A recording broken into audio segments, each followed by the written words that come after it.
Manoah என்கிற ஒரு தேவ மனுஷன். ஒரு நாளில் அவன் தோட்டத்தில் இருந்த பொழுது தேவன் அவனுக்கு தரிசனமானார். அப்பொழுது அவரை பார்த்து கேட்டான், உங்க பேர் என்னன்னு கேட்டார். அவர் என்ன தெரியுமா சொன்னாரு? என் பெயர் கேட்பானேன், என் பெயர் அதிசயமானவர் என்று சொன்னார். அந்த அதிசயமான தேவன் மனோவாவை ஆசீர்வதித்து அவனுக்கு ஒரு அதிசய குழந்தையை தந்தார். அநேகருக்கு அதிசய குழந்தைகள் பிறக்க போகிறது, அதிசய திருமணங்கள் நடக்க போகிறது, அதிசய வேலைகள் கிடைக்க போகிறது, அதிசய வீடுகள் கிடைக்க போகிறது, அதிசய சம்பள உயர்வுகள் கிடைக்க போகிறது. உங்களுக்கு ஆண்டவர் ஒரு அதிசயத்தை செய்ய போகிறார்.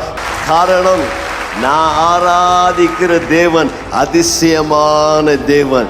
எனக்கு அதிசயங்களை செய்வதில் அவர் பிரியப்படுகிற தேவனாயிருக்கிறார். கர்த்தருக்கு மகிமை உண்டாவதாக.